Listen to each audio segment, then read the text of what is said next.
আমি লিখন শাহ। আমির বলল, আমির হাওলাদার, বসুন আপনি।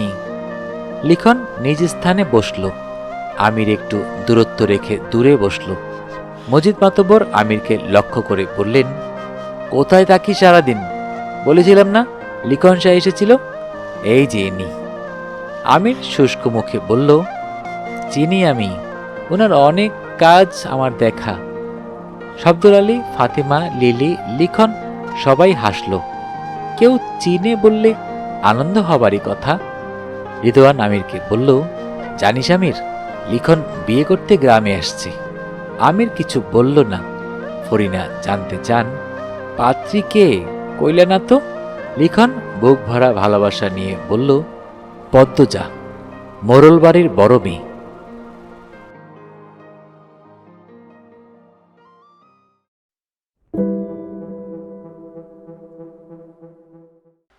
আসসালামু আলাইকুম। কেমন আছেন সবাই? প্রথমে একটি ভুলের জন্য ক্ষমা চেয়ে নিচ্ছি। ইলমা বেহরোজের লেখা পদ্মজা উপন্যাসটির মোট 3টি পর্ব রয়েছে। প্রথম পর্বের নাম হচ্ছে পদ্মজা, দ্বিতীয় পর্বের নাম হচ্ছে আমি পদ্মজা এবং তৃতীয় পর্বের নাম হচ্ছে পদ্মমীর। আমি নিতান্তই ভুল করে পদ্মজা উপন্যাস ভেবে আমি পদ্মজা উপন্যাসটি আপনাদের এতদিন ধরে পড়ে শোনাচ্ছি। অলরেডি 5টি পর্ব দেয়া হয়ে গিয়েছে। আশা করি আপনারা ক্ষমা সুন্দর দৃষ্টিতে দেখবেন। তাহলে বেশি কথা না বাড়িয়ে শুরু করছি ইলমা বেহরোজের লেখা আমি পদ্মজা উপন্যাসটির 6ঠ পর্ব। বরাবরের মতোই গল্প পাঠে আমি মোহাম্মদ মেহেদি হাসান। সকাল থেকে পূর্ণার দেখা নেই। পদ্মজা পূর্ণাকে খুঁজে বাড়ির পিছনে আসে। পূর্ণা সিঁড়িঘাটে বসে উদাস হয়ে কি যেন ভাবছে। পদ্মজা পা টিপে হেঁটে আসে। পূর্ণা বোনের উপস্থিতি টের পায়নি। পদ্মজা পূর্ণার পাশে বসে, তবুও পূর্ণা টের পেল না। পদ্মজা পূর্ণাকে ধাক্কা দিল। পূর্ণা চমকে তাকালো, বুকে ফু দিয়ে বলল, ভয় পাইছি। উদাস হয়ে কি ভাবছিস? কিছু না। আবার ওইসব ভাবছিস? কতবার না করলে শুনবি বলতো? পূর্ণা নতজানু হয়ে বসে রইল। ক্ষণকাল পার হওয়ার পর ভেজা কণ্ঠে বলল, নিজের ইচ্ছাই মনে করে কষ্ট পেতে আমার ইচ্ছে করে না আপা। মনে পড়ে যায়। চেষ্টা তো করবি, আর ভুলতেও হবে এমন তো কোনো কথা নেই। এছাড়া অমানুষগুলো তাদের শাস্তি তো পেয়েছি। পূর্ণা চোখের জল মুছে আগ্রহ নিয়ে বলল, আম্মা 3 জনকে কি করে মারলো আপা? জানি না। জিজ্ঞাসা করবা আম্মাকে? পদ্মজা ভাবল, এরপর বলল, করব। আজ না, অন্য একদিন। বিয়ে করে তো চলে যাবা। পদ্মজা অভিমানী হয়ে তাকালো পূর্ণার দিকে, বলল, আর কি আসবো না? ফিরে যাত্রা আছে, আবার এমনিতেও আসবো কয়দিন পর পর। তাহলে কালাচাঁদের সাথে বিয়েটা সত্যি হচ্ছে? তুই কি মিথ্যে ভাবছিস? পূর্ণা বিরক্তিতে কপাল কুঁচকে ফেলল, বলল, লিখন ভাইয়ের জন্য কষ্ট হচ্ছে। লিখন নামটা শুনে পদ্মজা অপ্রতিভ হয়ে উঠল। নিজেকে অপরাধী অপরাধী মনে হয়। তাই সে প্রসঙ্গ পাল্টাতে বলল, ওনাকে পছন্দ না তাই কালা বলিস, ঠিক আছে, কিন্তু চাঁদ কেন বলিস বুঝলাম না।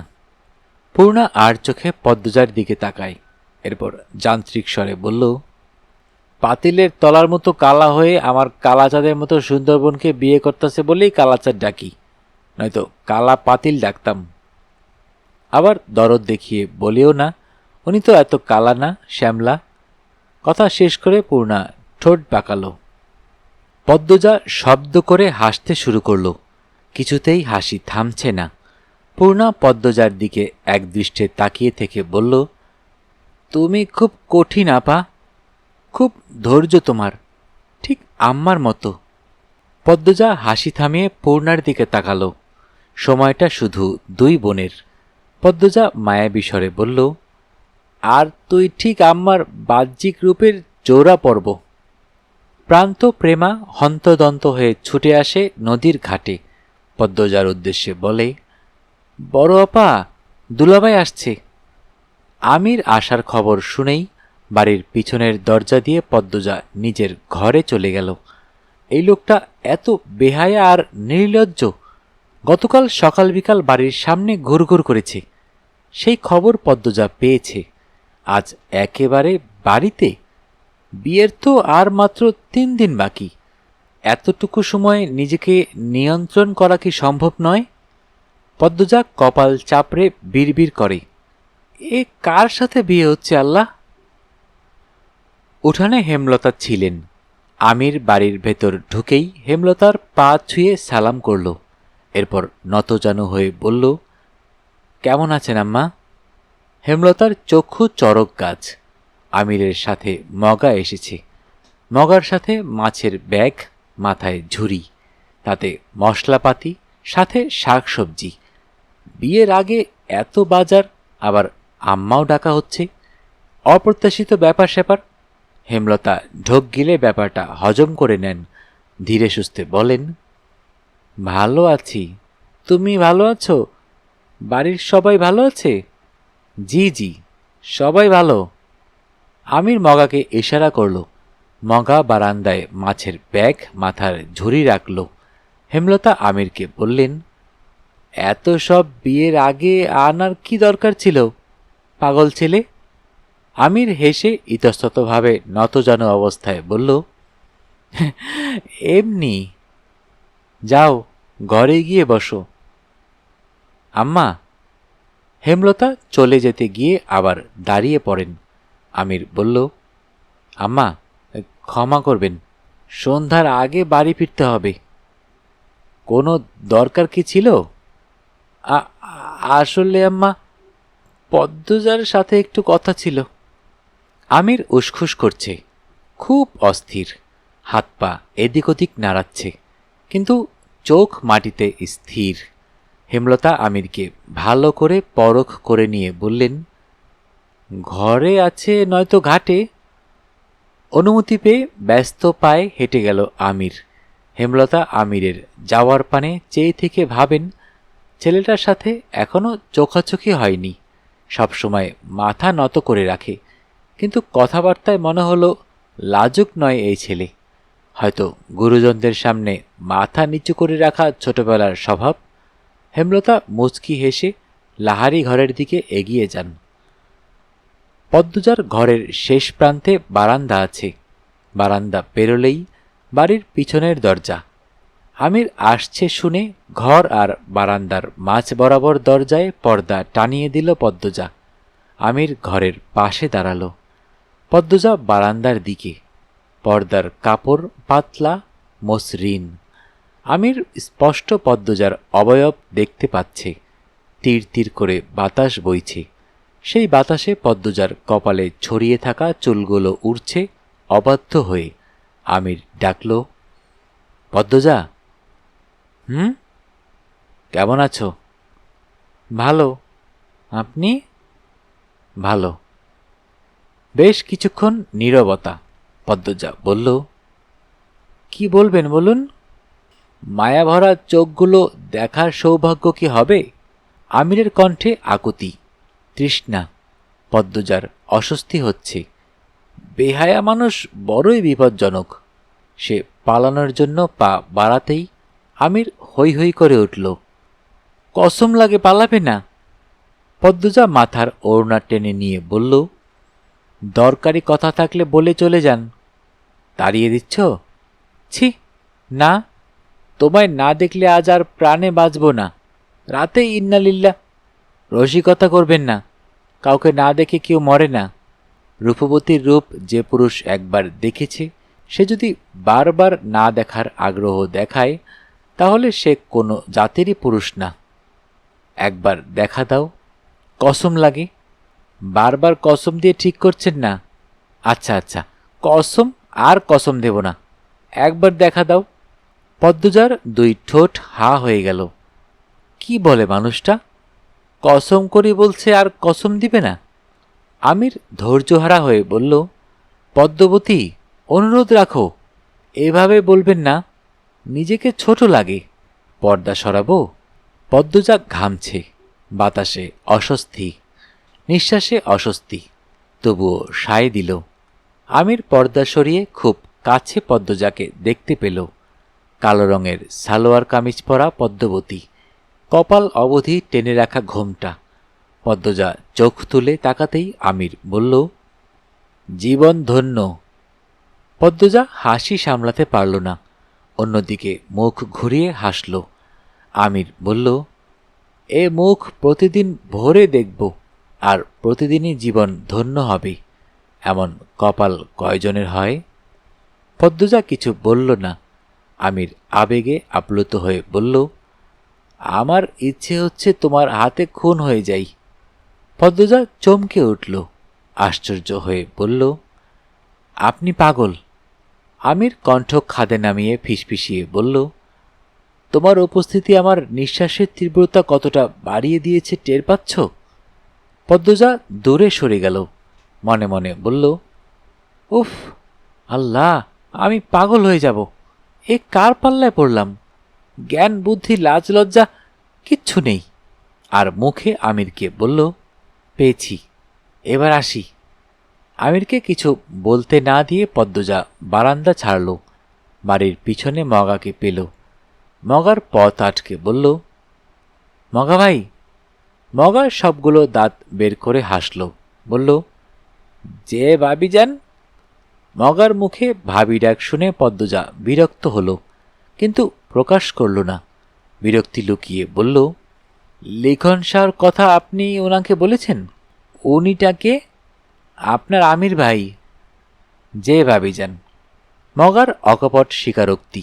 পদ্মজা এ নিয়ে আর কথা বাড়াল না, মগাকে পাশ কেটে চলে গেল।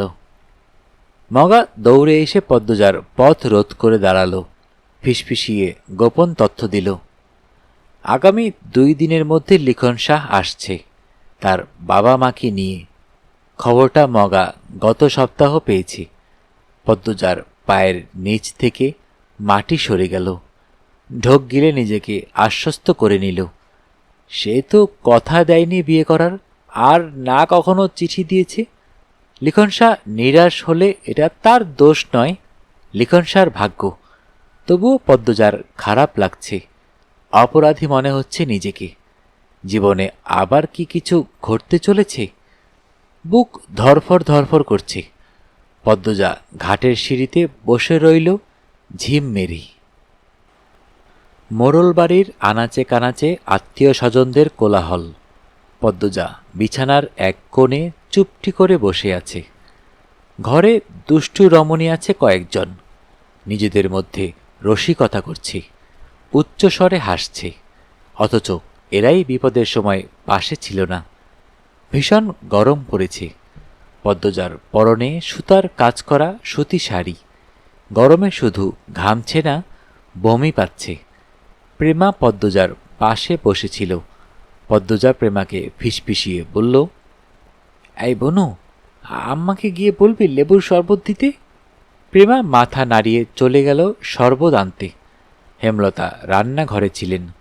প্রেমা লেবুর শরবতের কথা বললে তিনি বললেন, তুই যা, আমি নিয়ে যাচ্ছি। লেবু গাছ থেকে সবে মাত্র ছিঁড়ে আনা পাকা লেবুর শরবত বানিয়ে পদ্মজার ঘরের দিকে এগোলেন তিনি। গিয়ে দেখলেন পদ্মজা বিছানার এক পাশে গুটিসুটি মেরে বসে আছে, উসখুস করছে। ঘর ভর্তি অন্যান্য মানুষে। তিনি সবার উদ্দেশ্যে বলেন, সবাই অন্য ঘরে যাও, পদ্মজাকে একা ছাড়ো। হেমলতার এমন আদেশে অনেকের রাগ হলেও বেরিয়ে গেল। তিনি দরজা বন্ধ করে শরবতের গ্লাস পদ্মজার হাতে তুলে দিয়ে বলেন, সব সময় মুখ বন্ধ রাখা ভালো না। যারা বিপদে পাশে থাকে না, তাদের জন্য বিন্দুমাত্র অসুবিধার মুখোমুখি হবি না। গরমে তো শেষ হয়ে যাচ্ছিস। জানালার পাশটা অন্যরা ভরাট করে রেখেছিল, ভালো করেই সরতে বলতি। পদ্মজা মায়ের কথার জবাব না দিয়ে এক নিঃশ্বাসে লেবুর শরবত শেষ করল। এবার একটু আরাম লাগছে। আলনার কাপড়গুলো অগোছালো, সকালেই তো ঠিক ছিল। নিশ্চয়ই মেয়েগুলির কাজ। হেমলতা আলনার কাপড় ঠিক করতে করতে জিজ্ঞাসা করলেন, কি নিয়ে এত চিন্তা করছিস? পদ্মজা কিছু না বলে বিছানায় আঙ্গুল দিয়ে আঁকিবুকি করতে থাকল। পদ্মজার অস্বাভাবিকতা দেখে হেমলতা কপাল কুঁচকালেন। বলবি তো? পদ্মজা বিচলিত হয়ে বলল, আম্মা, উনি বোধহয় আজ আসবেন। উনি? উনি কে? আমির? না আম্মা, লিখন শাহ যে, উনি। হেমলতা দীর্ঘশ্বাস ছেড়ে স্বাভাবিক কণ্ঠে বললেন, কপালে যা আছে তাই তো হবে, ভাবিস না, আমি আছি, সব সামলে নেব, লিখনকে আমি বোঝাবো। হেমলতার কথা শেষ হতেই পদ্মজা ভেজা কণ্ঠে বলল, উনি খুব কষ্ট পাবেন আম্মা। হেমলতা অবাক হয়ে তাকান পদ্মজার দিকে। পদ্মজা এত ব্যাকুল কেন হচ্ছে? তিনি কি পদ্মজার অনুভূতি চিনতে ভুল করছেন, নাকি শুধুমাত্র কারো মন ভাঙবে ভেবে পদ্মজার এত ব্যাকুলতা? হেমলতা দোটানায় পড়ে যান। পদ্মজার জীবনে এই কেমন টানা পড়েন? এই মুহূর্তে পদ্মজাকে বুঝে উঠতে গিয়ে হিমশিম খাচ্ছেন তিনি। ওদিকে হানি ডাকছে। হেমলতার বড় বোন হানি গতকাল ঢাকা থেকে গ্রামে এসেছে, ছেলে মেয়ে নিয়ে এসেছে। হেমলতা দরজার দিকে পা বাড়ান, তার আগে বলে গেলেন, আমার নোংরা অতীত শোনাবো আজ, বাকি সিদ্ধান্ত তোর। যা চাইবি তাই হবে, মনে রাখিস, যা চাইবি তাই পাবি। পদ্মজা কিছু বলার আগে হেমলতা চলে গেলেন। পদ্মজার বুকের ভেতর অপ্রতিরোধ্য তুফান শুরু হয়। মায়ের অতীত জানার জন্য কত অপেক্ষা করেছে সে। আজ যখন সেই সুযোগ এলো, তার ভয় হচ্ছে খুব। কেন হচ্ছে জানে না, কিন্তু হচ্ছে। হাত পায়ের রগে রগে শিরশির অনুভূতি। ভ্যানগাড়িতে চড়ে অলন্দপুরের আটপাড়ায় ঢুকল লিখন শাহ, সাথে বাবা, মা এবং বোন। বাবা সফদর আলী, মা ফাতিমা বেগম, বোন লিলি। সফদর আলী চশমার গ্লাস দিয়ে গ্রামের ক্ষেত দেখছেন আর বারবার বলছেন, এই তো আমার দেশ, এই তো আমার বাংলাদেশ। ফাতিমা ভীষণ বিরক্ত ভ্যানে চড়ে। ওনার ইচ্ছে ছিল কোনো মন্ত্রীর মেয়েকে ঘরের বউ করে আনবেন, আর ছেলের নাকি মেয়ে পছন্দ হয়েছে গ্রামে। ছেলের জেদের কাছে হেরে আসতেই হলো। লিখনের পরনে ছাইরঙা শার্ট, চোখে সানগ্লাস। উত্তেজনায় তার হাত পা কাঁপছে রীতিমতো। এমন একটা দিন নেই যেদিন পদ্মজার কথা ভেবে শুরু হয়নি। এমন একটা রাত নেই যে রাতে পদ্মজাকে নিয়ে স্বপ্ন দেখা হয়নি। মাঝের সময়ের ব্যবধানে পদ্মজাকে খুব বেশি ভালোবেসে ফেলেছে সে। স্বপ্নে কোমরে আঁচল গুজে ঘরের কাজ করা পদ্মজাকে দেখতে পায়। কখনো বা অপরূপ সুন্দরী পদ্মজাকে ঘুমের ঘোরে ঠিক বিছানার পাশে শাড়ি পরা অবস্থায় দেখতে পায়। কল্পনার পদ্মজাকে নিয়ে সে সংসার পেতেছে। এবার হয়তো সত্যি হতে চলেছে। লিখন আনমনে হেসে উঠল। মনে পড়ে যায় পদ্মজাকে প্রথম দেখার কথা। সঙ্গে সঙ্গে বুকের মধ্যে অদ্ভুত ঝড় শুরু হয়। কি মায়াবী, কি স্নিগ্ধ একটা মুখ! তার চেয়েও সুন্দর পদ্মজার ভয় পাওয়া, লজ্জায় পালানোর চেষ্টা, আর পরপুরুষের ভয়ে আতঙ্কে থাকা। লিখন আওয়াজ করে হেসে উঠল। ফাতিমা শব্দর অবাক হয়ে তাকালেন। লিলির এসবে খেয়াল নেই। সে আকাশের দিকে তাকিয়ে কি যেন ভাবছে। লিখন মা বাবাকে এভাবে তাকাতে দেখে খুক খুক করে কাশল। এরপর বলল, সুন্দর না গ্রামটা? বুঝছো আব্বু, এই গ্রামটাই এত সুন্দর যে আবার আরেকটা সিনেমার জন্য আসতে হবে আগামী বছর।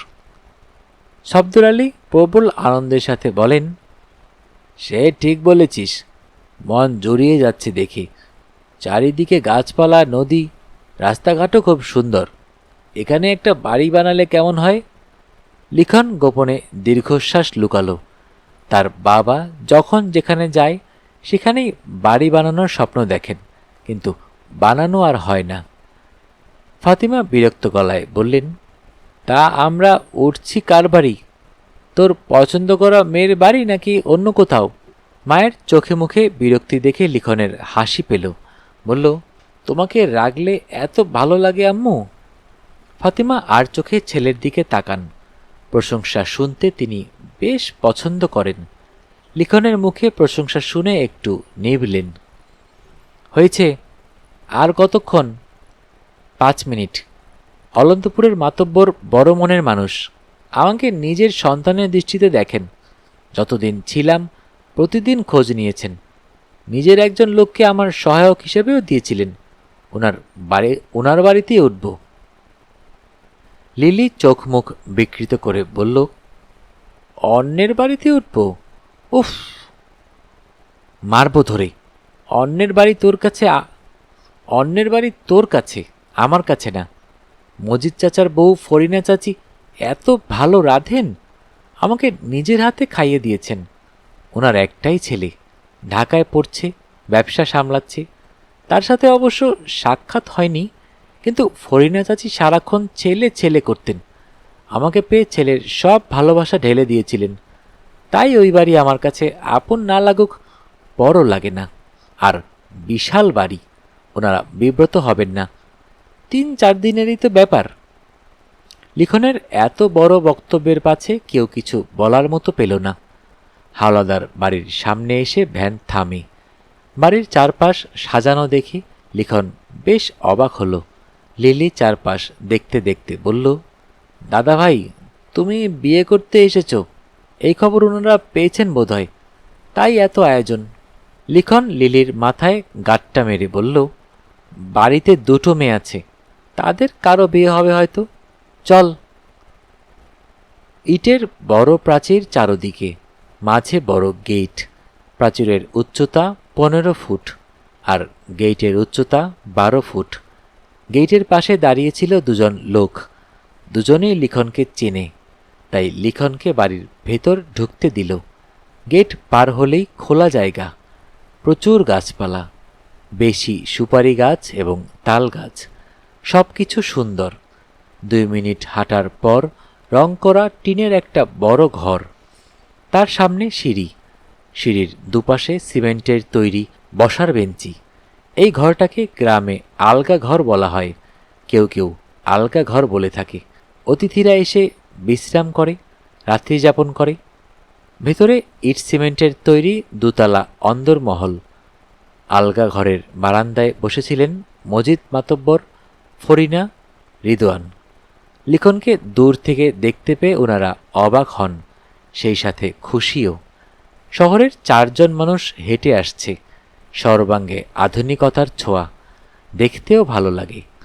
লিখন বারান্দায় পা রাখতেই মজিদ মাতব্বর হেসে বললেন, আজকের দিনটা সত্যি খুব সুন্দর।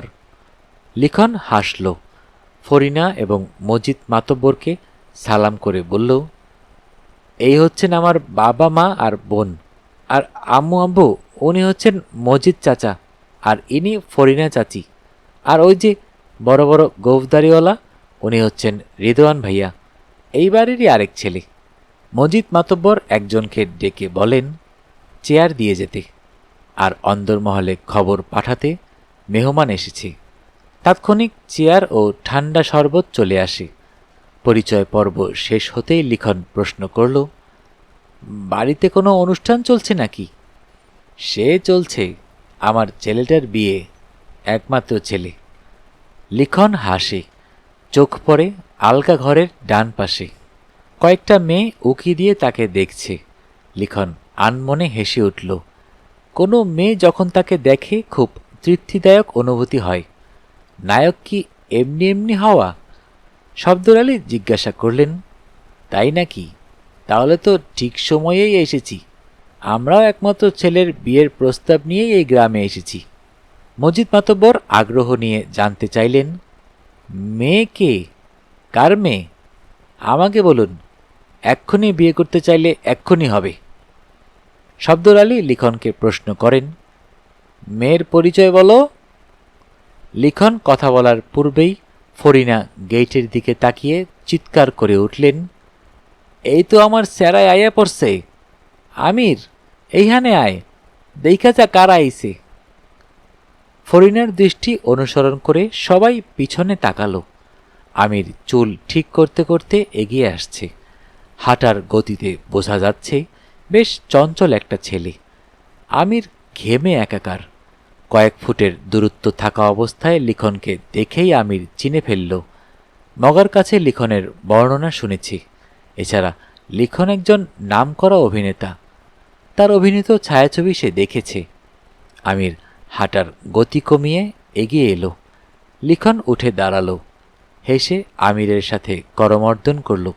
এরপর বলল, আমি লিখন শাহ। আমির বলল, আমির হাওলাদার, বসুন আপনি। লিখন নিজ স্থানে বসল। আমির একটু দূরত্ব রেখে দূরে বসল। মজিদ মাতব্বর আমিরকে লক্ষ্য করে বললেন, কোথায় থাকি সারাদিন? বলেছিলাম না লিখন শাহ এসেছিল, এই যে ইনি। আমির শুষ্ক মুখে বলল, চিনি আমি, ওনার অনেক কাজ আমার দেখা। শব্দর আলী, ফাতেমা, লিলি, লিখন সবাই হাসল। কেউ চিনে বললে আনন্দ হবারই কথা। রিদওয়ান আমিরকে বলল, জানিস আমির, লিখন বিয়ে করতে গ্রামে আসছে। আমির কিছু বলল না। ফরিনা জানতে চান, পাত্রী কে, কইলে না তো? লিখন বুক ভরা ভালোবাসা নিয়ে বলল, পদ্মজা, মোরল বাড়ির বড় মেয়ে। লিখনের কথা শুনে মুহূর্তে হাওলাদার বাড়ির সব মানুষের মুখ কালো হয়ে গেল। আলগা ঘরের পাশে দাঁড়িয়ে থাকা মেয়েগুলির কোলাহল থেমে গেল। চারিদিক স্তব্ধ, শান্ত। লিখন ভ্যাবাচাকা খেয়ে গেল। কি হলো সবার? লিখন মা বাবার সাথে চাওয়াচাওয়ি করল। মজিদ মাতব্বর শান্ত কণ্ঠে প্রশ্ন করলেন, তার সাথে তোমার বিয়ে হওয়ার কথা ছিল? মজিদ মাতব্বরের কথার ধরন পাল্টে যাওয়াতে লিখন আহত হল। বলল, না, এখন প্রস্তাব দিতে চাই। পদ্মজার সাথেই পরশু আমিরের বিয়ে। লিখন চকিতে মুখ তুলে তাকালো। বুক পোড়ার মতো অসহনীয় যন্ত্রণা কামড়ে ধরে সর্বাঙ্গে। হাড়ে হাড়ে বরফের ন্যায় ঠান্ডা কিছু ছুটতে থাকে। এখনই যেন সব রগ ছিঁড়ে রক্ত বেরিয়ে আসবে। ফাতিমা করুণ চোখে লিখনের দিকে তাকান। চোখে চোখ পড়তেই লিখন হাসার চেষ্টা করল। তার দৃষ্টি এলোমেলো, কি বলবে খুঁজে পাচ্ছে না। আমির চেয়ার ছেড়ে উঠে দাঁড়ায়। আব্বা আসছি বলে জায়গা ত্যাগ করে। শব্দর আলী মজিদ মাতব্বরকে প্রশ্ন করলেন, মজা করছেন? মজিদ মাতব্বর শব্দর আলীর চোখের দিকে সরাসরি চোখ রেখে জবাব দিলেন, প্রথম পরিচয়ে মজা করার মতো মানুষ আমি নই ভাই সাহেব। লিলি এক হাত লিখনের পিঠের উপর রাখল, ডাকল, ভাইয়া। লিখন লিলির হাতটা মুঠোয় নিয়ে ঢোক গিলল। বলল, বিয়ে হবে না তো কি, বলেছি যখন দেখাবই। ভাইয়া, তোর চোখে জল। লিখন দ্রুত হাতের উল্টো পাশ দিয়ে চোখের জল মুছল। পরিবেশ থম মেরে গেছে। কেউ কিছু বলার মতো খুঁজে পাচ্ছে না। লিলি অবাক চোখে তাকিয়ে আছে তার ভাইয়ার দিকে। পদ্মজা নামের মেয়েটাকে নিয়ে কত গল্প শুনেছে সে। মেয়েটা তার বয়সী শুনে লিলি খুব হেসেছিল। তার ভাইয়া এত ছোট মেয়ের প্রেমে পড়েছে। দিনগুলো কত যে সুন্দর ছিল। ম্যাট্রিক পরীক্ষার সময় বারবার খোঁজ নিয়েছে কবে শেষ হবে পরীক্ষা। যেদিন শেষ হলো সেদিন থেকেই শুটিং শুরু হলো। কথা ছিল এক সপ্তাহ পর থেকে শুরু হবে।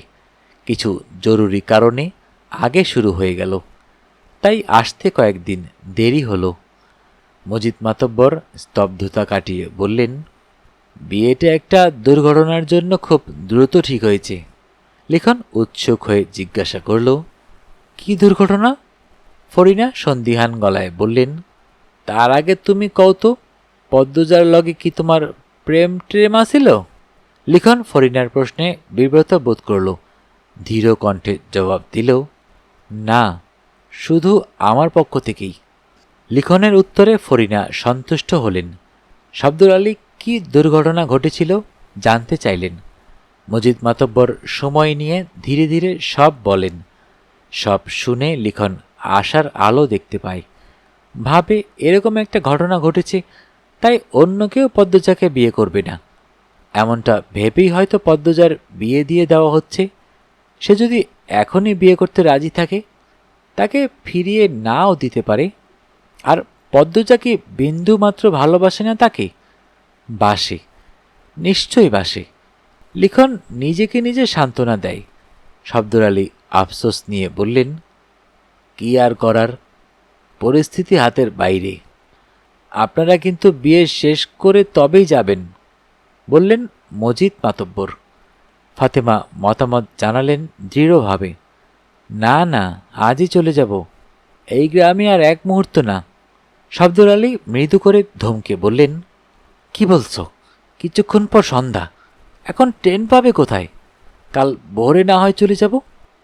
রিদওয়ান অনুরোধ করে বলল, বিয়েটা শেষ হওয়া অবধি থেকে যান। দেখুন, মেহমান হয়ে এসেই অপ্রত্যাশিত খবর শুনলেন, এই জন্য খারাপ লাগছে, কিন্তু কিছু তো করার নেই। মেয়েটা জলে ভাসবে বিয়েটা না হলে। লিখন সঙ্গে সঙ্গে প্রতিবাদ করে বলল, পদ্মজাকে ফেলনা ভাবছেন কেন? কেউ অপবাদ দিলেই কি সে পচে যায়? রিদওয়ান কিছু বলতে গেলে মজিদ মাতব্বর কড়া চোখে তাকিয়ে থামতে বললেন। এরপর শিখাকে ডেকে বললেন, ওনাদের ঘরে নিয়ে যাও, আর আপনারা না করবেন না। আমি আপনাদের অবস্থা বুঝতে পারছি, বিয়ে অবধি না থাকুন, রাতটা থেকে যান। বাধ্য হয়ে ফাতিমা থাকতে রাজি হলেন। তিনি রাগে ফোঁসফোঁস করছেন, সব রাগ পড়েছে হাওলাদার বাড়ির ওপর। মনে মনে এই বাড়ির বিনাশ চাইছেন তিনি। মেয়েটাকে তুলে নিয়ে যেতে ইচ্ছে হচ্ছে। লিখন তার চোখের মণি, নয়তো কি গ্রামের মেয়ে নিতে আসতেন? আর সেই ছেলের মন এভাবে ভাঙল। ঘরে ঢুকেই চোখের চশমা ছুঁড়ে ফেলেন বিছানায়। কটমট করে শব্দর আলীকে বললেন, তোমার না এক বন্ধু আছে মেজর, তাকে কল করে বলো মেয়েটাকে তুলে এনে লিখনের সাথে বিয়ে দিতে। আমার ছেলেকে হাঁটতে দেখতে পারবো না। আহ, চুপ করো তো, সব জায়গায় ক্ষমতা চলে না। পরিস্থিতি বোঝার চেষ্টা করো। কিসের পরিস্থিতি? তুমি জানো তোমার ছেলের ব্যক্তিগত ডায়েরিতে আগে শুধু আমার নাম ছিল, সেখানে এখন বেশিরভাগ পদ্মজা নামটা লেখা। কতটা পাগল এই মেয়ের জন্য! এখন মেয়েটাকে ছেড়ে শহরে চলে গেলে ছেলের দেবদাস রূপ দেখতে হবে, আর আমি তা পারবো না। শব্দর আলী পায়ের মোজা খুলতে খুলতে বিরক্তি নিয়ে বললেন, তোমার যা ইচ্ছে করো, আমি পারবো না, ক্লান্ত আমি, শান্তি দাও। ফাতিমা কড়া কিছু কথা বলতে গিয়েও থেমে গেলেন। লিলি ঘরে ঢুকেছে, লিখন আসেনি। আমিনা লিলিকে বললেন, লিখন কোথায়? কি জানি, ভাইয়া ব্যাগটা আমার হাতে দিয়ে বেরিয়ে গেল। রোদের কঠিন রূপ শীতল হয়ে এসেছে, মৃদু বাতাস বইছে, তবুও লিখন ঘামছে। সে পদ্মজার বাড়ি যাচ্ছে, আতঙ্কে ঠোঁট শুকিয়ে কাঠ। মাথায় শুধু কয়েকটা প্রশ্ন ঘুরপাক খাচ্ছে। আমি কি পাগলামি করছি? এত আয়োজন ভেঙে কি আমার হাতে তুলে দিবেন পদ্মজাকে? পদ্মজা আমাকে দেখলে কি কাঁদবে? ভালোবাসিনি একটুও? মায়া নিশ্চয়ই জমেছে। লিখন আকাশের দিকে তাকিয়ে মনে মনে আল্লাহর কাছে অনুরোধ করে, আল্লাহ সব যেন ভালো হয়। পূর্ণা বারান্দায় চেয়ার নিয়ে বসে আছে। বাড়ির পিছনে গীত গাইছে অনেকে, সাথে তাল মিলিয়ে দুই বুড়ি নাচ করছে। পুরো বাড়ি সাজানো হচ্ছে রঙিন কাগজ দিয়ে। উঠানের এক কোণে লাল বড় গরু বাঁধা, বিয়ে উপলক্ষে জবাই করা হবে।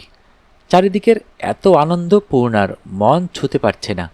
প্রথমত সে মানসিকভাবে বিপর্যস্ত, কিছুতেই স্থির হতে পারছে না।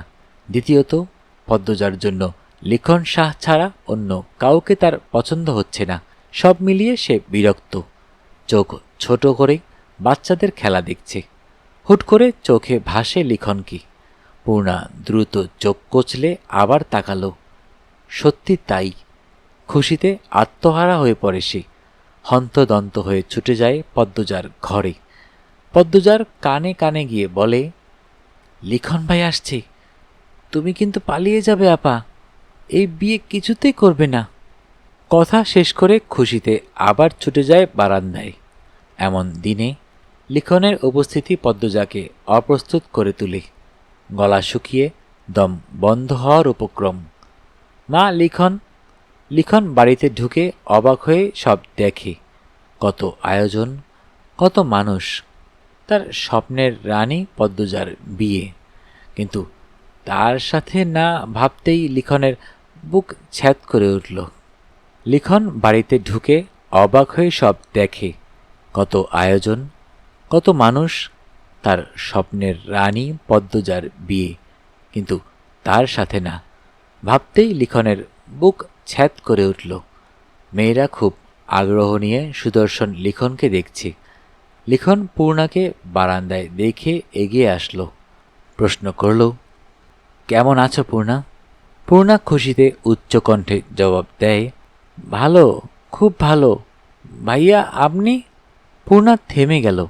অনেকে তার উচ্চ গলার আওয়াজ শুনে তাকিয়ে আছে, তাই পূর্ণা চুপসে গেল। আস্তে আস্তে বলল, এত দেরিতে আসলেন কেন? আপার তো বিয়ে, আপনি আপাকে নিয়ে পালিয়ে যান। পূর্ণার এহেন কথায় লিখন হাসে, আদুরে কণ্ঠে জানতে চাইল, আন্টি কোথায়? পূর্ণা ঝটপট করে বলল, আপনি আসুন ঘরে, আমি আম্মাকে নিয়ে আসছি। লিখনকে সদর ঘরে বসিয়ে পূর্ণা ছুটে গেল রান্নাঘরে। হেমলতা রান্না করছিলেন, পাশে অনেকে আছে। পূর্ণা ইশারায় বাইরে আসতে বলে। হেমলতা হাত ধুয়ে বেরিয়ে আসেন। পূর্ণা ফিসফিসিয়ে বলে, লিখন ভাই আসছে। কোথায়? বসতে দিয়েছিস? হ্যাঁ দিছি, তুমি আসো।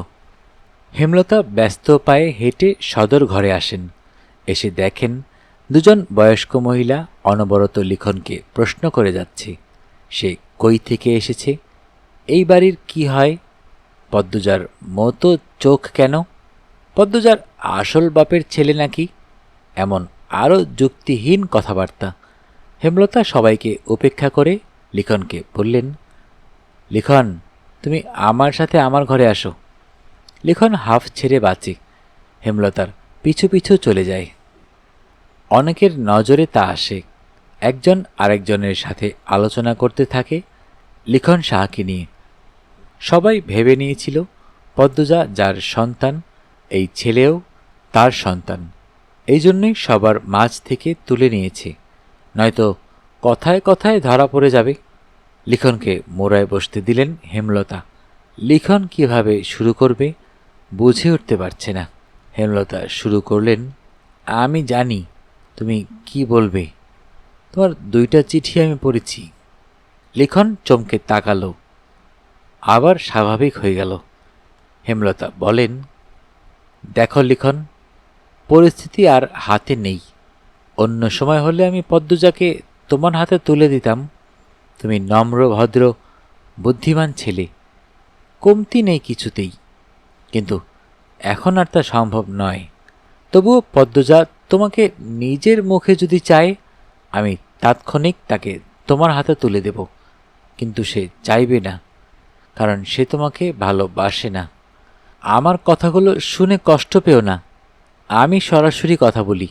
পদ্মজার দৃষ্টি, অনুভূতি আমার চেনা, সে তোমাকে ভালোবাসেনি কখনো। তোমার মন ভাঙবে ভেবে মায়া হচ্ছে, কষ্ট পাচ্ছে। তুমি বাড়ি ফিরে যাও, কষ্ট হবে ভেবেই বলছি, ফিরে যাও। লিখন কয়েক সেকেন্ড চুপ করে থাকে। লিখন কয়েক সেকেন্ড চুপ থাকে, চোখের দৃষ্টি রাখা মাটিতে। বলল, আন্টি মেয়ের ভালোবাসা দেখছেন, অন্যের সন্তানেরটা দেখবেন না? অন্যের সন্তান অনেক আগেই আমার মেয়েকে ভালোবাসে, অন্যের অনেক সন্তানই আমার মেয়েকে ভালোবাসে, সবার কথা কি ভাবা সম্ভব? হেমলতার কথায় ভীষণ আহত হয় লিখন। তার মনে হচ্ছে সে কঠিন পাথরের সাথে কথা বলছে। 2 চোখ জ্বলছে ভীষণ, এখনই কান্নায় ঠেলে ঠুলে বেরিয়ে আসবে। ছেলে হয়ে কাঁদা ভীষণ লজ্জের ব্যাপার। লিখন নিজেকে সামলানোর চেষ্টা করল। হেমলতা কঠিন স্বরে বললেন, তুমি পদ্মজার রূপের প্রেমে পড়েছ লিখন? লিখন সঙ্গে সঙ্গে চোখ তুলে তাকায়, বলে, আন্টি ক্ষমা করবেন, কিছু কথা বলি। পৃথিবীতে যে কয়টা সফল প্রেমের গল্প আছে, তার মধ্যে 99 ভাগ সৌন্দর্যের টান দিয়ে শুরু হয়, এরপর আস্তে আস্তে ভালোবাসা গভীর হয়। মানুষটাকে নিয়ে ভাবতে গিয়ে, মানুষটাকে নিয়ে স্বপ্ন দেখতে গিয়ে ভালোবাসাটা আকাশ ছুঁয়ে ফেলে। সময়ের ব্যবধানে সে মানুষটা শিরা উপশিরায় বিরাজ শুরু করে। তখন তার অন্যান্য গুণ চোখে ভাসে, ভালোবাসা আরো বাড়ে, কারো কারো তো দোষও ভালো লেগে যায়। তখন অবস্থা এরকম হয় যে রূপ নষ্ট হয়ে গেলেও মানুষটাকে আমার চাই। এজন্যই বুড়ো বয়সেও কুঁচকে যাওয়া মানুষটাকেও ভালোবাসতে ইচ্ছে করে, অথচ শুরুটা হয় সৌন্দর্য দিয়ে। আন্টি, আমি পদ্মজার রূপে মুগ্ধ ছিলাম, এটা সত্যি, কিন্তু গত কয়েক মাসে সারাক্ষণ পদ্মজাকে ভাবতে গিয়ে আমি সত্যি সত্যি পদ্মজাকে ভালোবেসে ফেলেছি। পদ্মজার রূপ আগুনে ঝলসে গেলেও এমন করেই বাসব। প্লিজ আন্টি, কথাগুলো শুটিংয়ের ডায়লগ ভেবে উড়িয়ে দিবেন না। বাস্তব জীবনে মুখস্থ ডায়লগ আমি আওড়াই না। লিখনের কণ্ঠ গম্ভীর, কিন্তু চোখে জল ছলছল করছে। হেমলতা স্তব্ধ হয়ে যান। কি জবাব দিবেন? ভালোবাসার বিরুদ্ধে কোনো শক্তি কাজে লাগে? আদৌ কি ভালোবাসার বিরুদ্ধে যুদ্ধ করা যায়? তিনি সময় নেন, এরপর বলেন, আমার পদ্মজা আমার কাছে খুব ভালো থাকতো লিখন, কিন্তু কিছু সমস্যা সমাজে আছে যার মুখোমুখি আমি হয়েছি। জেনে শুনে আমার মেয়েকে সেসবের মুখোমুখি কি করে হতে দেই?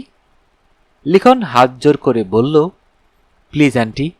হেমলতা একদৃষ্টে লিখনের দিকে তাকিয়ে আছেন। তিনি সিদ্ধান্তহীনতায় ভুগছেন। এমন তো কখনো হয় না। পদ্মজার জন্মের পর সিদ্ধান্তহীনতায় তিনি কখনো ভোগেননি। যে কোনো একটাই বেছে নিয়েছেন, আর তাতেই মঙ্গল হয়েছে। এবার কেন এমন হচ্ছে? কেন তিনি নিজের অবস্থান থেকে সরে যাচ্ছেন? পদ্মজার জীবন নিয়ে তিনি যেন মাঝ নদীতে ভেসে আছেন। চারিদিকে স্রোত, মাঝি নেই, বৈঠা নেই। আমির না লিখন, কার কাছে ভালো থাকবে পদ্মজা? হেমলতার শরীর ভীষণ খারাপ লাগছে। তিনি দুর্বল কণ্ঠে বলেন, এত বুঝো যখন নিজেকেও সামলাতে পারবে, বাড়ি ফিরে যাও। আন্টি, আমার বেঁচে থাকতে কষ্ট হবে।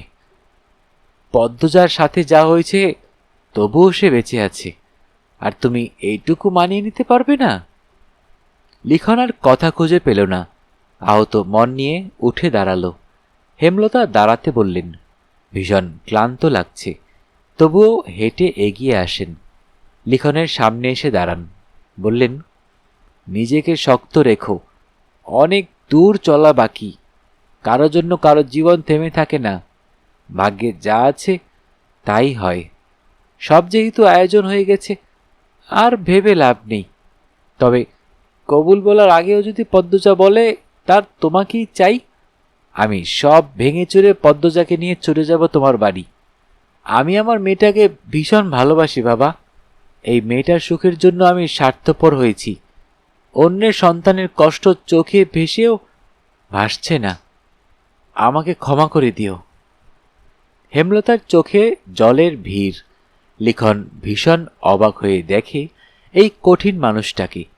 হেমলতা নিজের দুর্বলতা, নিজের কান্না কেন দেখালো লিখনকে? লিখন জবাব খুঁজে পেল না। শুধু এইটুকু বুঝতে পারল, হেমলতার কাছে জীবন মানে পদ্মজা। লিখন ভাঙা গলায় আসি বলে চলে গেল। হেমলতা সব কাজ ভুলে গুটিসুটি মেরে বিছানায় শুয়ে পড়েন। চোখ বেয়ে দুফোঁটা জল বেরিয়ে আসে। মনের শক্তি কমে গেছে। দুর্বল হয়ে পড়েছেন তিনি। নিজের ওপর বিশ্বাস, আস্থা পাচ্ছেন না। সিদ্ধান্ত নেওয়ার ক্ষমতা খুঁজে পাচ্ছেন না। বারান্দার গ্রিলে হাত রেখে আকাশের দিকে তাকিয়ে আছে পদ্মজা। তার পরনে শাড়ি রয়ে গেছে। আকাশের বুকে থালার মতো একখানা চাঁদ। চাঁদের আলোয় চারিদিক ঝিকমিক করছে। চারপাশ থেকে ভেসে আসছে ঝিঝি পোকার ডাক। খুব সুন্দর দৃশ্য। পদ্মজা কেঁপে উঠে পিছনে ফিরে তাকালো। মোর্শেদকে দেখতে পেয়ে গোপনে হাফ ছাড়ল। মোর্শেদ বললেন, তোর মায়ে কি আর উঠে নাই? না আব্বা। মোর্শেদ চিন্তিত ভঙ্গিতে কিছু ভাবলেন, তারপর বললেন, তুই হজাক কেন? যা ঘরে গিয়া ঘুমা, আমি ঘাটে যাইতেছি। আচ্ছা আব্বা। মোর্শেদের যাওয়ার পানে পদ্মজা তাকিয়ে রইল। সে কি যেন ভাবছে, কিন্তু কি ভাবছে ধরতে পারছে না। কুকুরের ঘেউ ঘেউ তাকে উদাসীনতা কেটে গেল। কুকুরের ঘেউ ঘেউ ডাকে উদাসীনতা কেটে গেল। শাড়ির আঁচল টেনে সাবধানে হেঁটে সদর ঘরে ঢুকল। সদর ঘরে পাটি বিছিয়ে দূর দূরান্ত থেকে আসা আত্মীয়রা ঘুমাচ্ছে। তাদের ডিঙিয়ে পদ্মজা হেমলতার ঘরে আসে। হেমলতা ঘুমাচ্ছেন বেঘোরে। শুনেছিল লিখন সাহাকে নিয়ে তার মা নিজ ঘরে এসেছিলেন। তারপর কি হলো কে জানে। সন্ধ্যার পর পূর্ণা গিয়ে জানালো আম্মা ঘুমাচ্ছে। হেমলতা কখনো সন্ধ্যার সময় ঘুমন না, তাই পদ্মজা ঘুমটা টেনে হেমলতার ঘরে ছুটে আসে। হেমলতাকে এত শান্তিতে ঘুমাতে কখনো দেখেনি পদ্মজা, তাই আর ডাকেনি। কেউ ডাকতে আসলে তাড়িয়ে দিয়েছে। ঘুমাচ্ছে যখন ঘুমাক না। এখন মধ্যরাত। পদ্মজা হেমলতার মুখের সামনে মাটিতে বসে পড়ে। একদৃষ্টে তাকিয়ে থাকে মায়ের দিকে। গলা কাঁপছে তার। শ্বশুরবাড়ি কিভাবে থাকবে সে? মাকে ছাড়া 2 দিন থাকতে গিয়ে এত বড় ঝড় বয়ে গেল, আর এখন সারা জীবনের জন্য মায়ের ছায়া ছেড়ে দিতে হবে। এই মুখটা না দেখলে তার দিন কাটে না। এই মানুষটার আদুরে শাসন ছাড়া দিন সম্পূর্ণ হয় না। পদ্মজা বিছানায় মাথা ঠুকে ফুপিয়ে উঠল। অস্ফুট স্বরে ডাকল আম্মা। সঙ্গে সঙ্গে হেমলতা চোখ খুলেন। পদ্মজা খেয়াল করল না। সে কাঁদতে কাঁদতে চাপা স্বরে বলছে, তোমাকে ছাড়া কেমনে থাকবো আম্মা? বিয়ে করাটা কি খুব দরকার ছিল? ছিল। পদ্মজা চমকে উঠে মাথা তুলল। গলার স্বর আগের অবস্থানে রেখে বলল, কেন আম্মা? সব জানতে নেই মা। পদ্মজা মাথা নত করে নাক টানে। হেমলতা বললেন, বিয়ে হতেই হবে। বর বদল হলে সমস্যা নেই। তোর কি আর কাউকে পছন্দ? হেমলতার প্রশ্নে পদ্মজা বিব্রত হয়ে উঠল। হেমলতা প্রশ্নটা করতে গিয়ে অস্বস্তি বোধ করেন। পদ্মজা মাথা 2 পাশে নাড়িয়ে জানালো তার আলাদা করে কাউকে পছন্দ নেই। হেমলতা উঠে বসেন। চুল খোপা করতে করতে প্রশ্ন করেন, রাত কি খুব হয়েছে? মানুষের সাড়া নেই। মাঝরাত, আর তুই জেগে থেকে কাঁদছিস? হেমলতা বললেন মৃদু ধমকের স্বরে। পদ্মজা নিরুত্তর। হেমলতা জানালার বাইরে চেয়ে দেখলেন চাঁদের আলোয় চারিদিক উজ্জ্বল। চাঁদের আলো গলে ঘরের মেঝেতে পড়ছে। জ্যোৎস্না রাত। তিনি বিছানা থেকে নামতে নামতে পদ্মজাকে তাড়া দেন, শাড়ি পাল্টে সালোয়ার কামিজ পরে নে। কেন আম্মা? যা বলছি কর। পদ্মজা ঘরে গিয়ে শাড়ি পাল্টে নিল। উঠানে এসে দেখে হেমলতার হাতে বৈঠা। পদ্মজা অবাক হয়ে প্রশ্ন করল, আম্মা, তুমি নৌকা চালাবা? পূর্ণারে নেব? নেওয়া উচিত। যা, ওকে ডেকে নিয়ে আয়। প্রান্ত প্রেমা যেন টের না পায়। পদ্মজা অসহায়ের মতো তাকিয়ে রইল মায়ের দিকে। হেমলতা তাড়া দেন, যাবি তো? পদ্মজা হন্তদন্ত হয়ে গেল। কয়েক মিনিটের মধ্যে পূর্ণাকে নিয়ে ফিরল। পূর্ণা ঘুমে ঢুলছে। হেমলতা ঘাটে এসে দেখেন মোর্শেদ নৌকায় বসে বিড়ি ফুঁকছেন। নৌকা ছাড়ো। মোর্শেদ 2 মেয়ে আর বউকে দেখে হকচকিয়ে গিয়েছেন। তার মধ্যে হেমলতা যেভাবে বললেন, নৌকা ছাড়ো, আরও ভরকে গেলেন। চোখ বড় বড় করে প্রশ্ন করলেন, কেন? কিতা হইছে? মোর্শেদের জবাব না দিয়ে পদ্মজা পূর্ণাকে নিয়ে হেমলতা নৌকায় উঠে পড়েন। স্থির হয়ে বসেন। বৈঠা মোর্শেদের দিকে বাড়িয়ে দিয়ে মিষ্টি করে হেসে বললেন, জ্যোৎস্না রাতের নৌকা ভ্রমণে বের হয়েছি আমরা। তুমি এখন আমাদের মাঝি। হেমলতা থামেন। এরপর আঞ্চলিক ভাষায় বললেন, লও মাঝি বৈঠা লও, ছাড়ো তোমার নৌকা। যত সিকি চাইবা তুমি ততই পাইবা। একসাথে 4টা দুঃখী মানুষ হেসে ওঠে। মোর্শেদ বৈঠা হাতে নিয়ে নৌকা ছাড়েন। হুট করেই যেন অনুভব করছেন যুবককালের রক্ত শরীরে টকবক করছে। এই তো তার সংসার, এই তো তার আনন্দ। রাতের নির্মল বাতাস, মাদিনী নদীর স্বচ্ছ জলে চাঁদের প্রতিচ্ছবি, কচুরিপানারা ভেসে যাচ্ছে, সবকিছু সুন্দর, মুগ্ধকর। পূর্ণার বুকের ভারটা খুব হালকা লাগছে। পদ্মজা প্রাণ ভরে নিঃশ্বাস নেয়, রগে রগে শান্তি ঢুকে পড়ে। আল্লাহ তাআলা যেন প্রকৃতির সৌন্দর্যে যে কোনো দুঃখী মানুষকে সুখী অনুভব করানোর মন্ত্র ঢেলে দিয়েছেন। মোর্শেদ নাকি গো? হিন্দুপাড়া থেকে কেউ একজন চেঁচিয়ে ডাকল। মোর্শেদ এক হাত তুলে জবাব দিলেন, হ দাদা, আমি। রাইতের বেলা যাইতাছ কই? মেয়ে বউ লইয়া জ্যোৎস্না পইতে বাইরেছি দাদা। তোমাদেরই দিন মিয়া।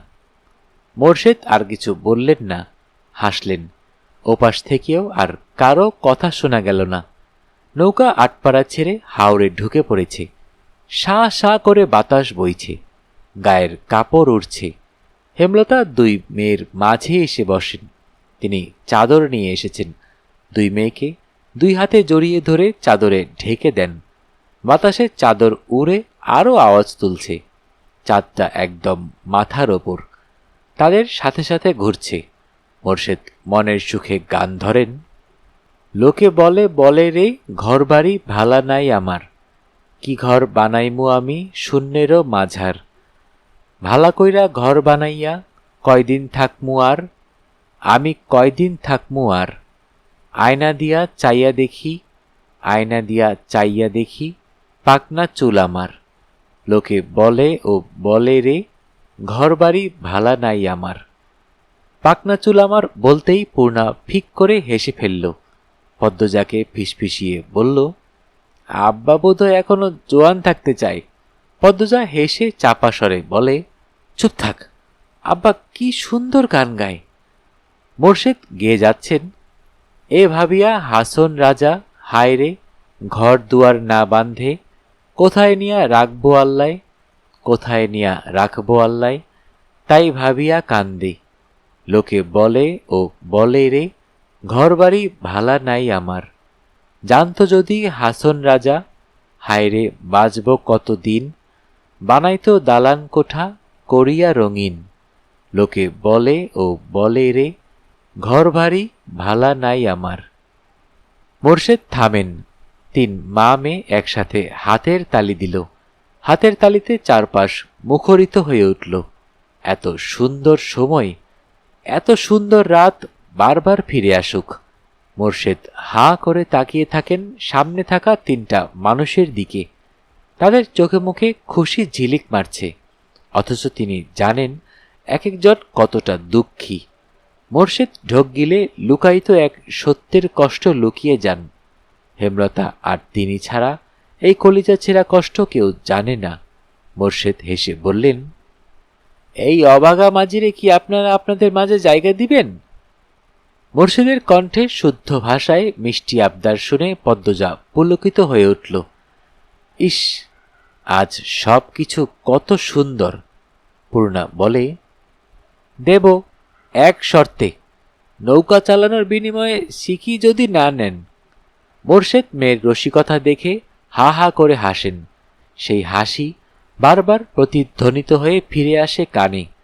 তিনি বৈঠা রেখে এগিয়ে আসেন, হেমলতার সামনে বসেন। নৌকা নিজের মতো যেদিকে ইচ্ছে ছুটে চলেছে। মোর্শেদ হেমলতাকে বলেন, দুইটা শরীরে খালি তুমি দৈরা রাখবা? সারো তো একবার। আয়রে তোরা আমার দ্বারে আয়াব। পদ্মজা অবাক হয়ে মায়ের দিকে তাকায়। হেমলতা যেতে বলেন। পদ্মজা মোর্শেদের ডান পাশে বসে আর পূর্ণা বাম পাশে। মোর্শেদ পূর্ণাকে এক হাতে, পদ্মজাকে আরেক হাতে জড়িয়ে ধরে হু হু করে কেঁদে ওঠেন। অপরাধী স্বরে বলেন, আমি বাপ হইয়া পারি না আমার চেরিদের বেজ্জতির হাত থেকে রক্ষা করতে, আমারে মাফ করে দিস তোরা। মোর্শেদ কখনো এত আদর করে পদ্মজাকে জড়িয়ে ধরেননি, এই প্রথম ধরেছেন। আবার কাঁদছেন। পদ্মজার কোমল নরম মন ব্যথিত হয়ে চোখ বেয়ে জলরূপে বেরিয়ে আসে। হেমলতা মোর্শেদের পায়ের কাছে বসেন। মোর্শেদের হাঁটুতে মাথা রেখে দুই মেয়ের হাত চেপে ধরে রাখেন। কেটে যায় অনেক মুহূর্ত। নৌকা হাওরের পানির স্রোতে একবার এদিক তো আরেকবার ওদিকে যাচ্ছে। বাতাসে চারজনের চোখের জল শুকিয়ে ত্বকের সাথে মিশে গেছে। নিস্তব্ধতা ভেঙে পদ্মজা বলল, জানো আম্মা, আজ আমি বুঝলাম জীবনের সুখ বা দুঃখ কোনোটাই চিরস্থায়ী নয়। দুঃখে মর্মাহত না হয়ে সুখের সময়টা তৈরি করে নিতে হয়, তাহলেই জীবনের সুখকর মুহূর্ত আসে। আবার সুখ সর্বক্ষণ সাথে থাকে না, দুনিয়ার লীলাখেলার শর্তে দুঃখ বারবার ফিরে আসে। হেমলতা পদ্মজার দিকে না তাকিয়ে পদ্মজার ডান হাতে চুমু দেন। চাঁদটা অর্ধেক হয়ে এসেছে, খুব তাড়াতাড়ি আকাশে মিলিয়ে যাবে।